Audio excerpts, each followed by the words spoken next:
எப்பொழுது பார்த்தாலும் ஸ்டாலின் பேசுறார். திமுக ஆட்சியில் தான் எனக்கு நம்முடைய குடும்ப தலைவிக்கு மாதந்தோறும் 1000 ரூபாய் உரிமை தொகை கொடுப்பதாக சொல்லிட்டு இருக்கார். அவர் கொடுக்கல, கொடுக்க வச்ச அண்ணா திமுக தாங்க அடுக்கு கொடுக்க வச்சது. திராவிட முன்னேற்ற கழக தேர்தல்களை குறிப்பிட்டு 28 மாதங்களும் கண்டுக்கல திமுக அரசாங்கம். நாங்கள் தொடர்ந்து சட்டமன்றத்தில் அழுத்தம் கொடுத்தோம். எங்களுடைய சட்டமன்ற உறுப்பினர்கள் தொடர்ந்து சட்டமன்றத்தில் பேசணும், பொதுக்கூட்டத்தில் பேசணும், அறிக்கை வெளியிட்டோம், பேட்டி கொடுத்தோம் தொலைக்காட்சியின் வாயிலாக.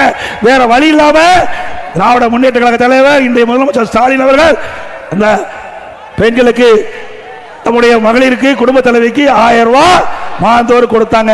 கொடுக்க வைத்தது அண்ணா திமுக கட்சி என்பதை நினைவு கொள்ள வேண்டும். இப்பொழுது 17 லட்சம் பேர் கொடுப்பதை அறிவிச்சிருக்கார். ஏன் முதல்ல கொடுக்கல?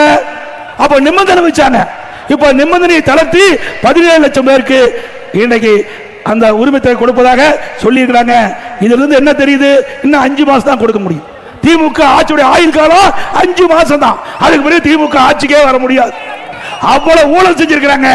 ஆக 55 மாத காலம் அந்த மக்களுக்கு கிடைக்கல. இப்ப நிபந்தனை தளர்த்தி கொடுக்கிறீங்களே 17 லட்சம் பேருக்கு, அப்பொழுது நிபந்தனையை தளர்த்தி கொடுக்கப்பட்டிருந்தால் அவளுக்கு 32 மாதம், அவர்களுக்கும் மாதந்தோறும் 1000 ரூபாய் கிடைச்சிருக்கும். இந்த குடும்ப தலைவிகளுடைய கஷ்டத்தை பார்த்து கொடுக்கல. அடுத்த ஆண்டு நடைமுறை சட்டமன்ற பொது தேர்தலில் 17 லட்சம் பெண்களுடைய ஓட்டு தேவை.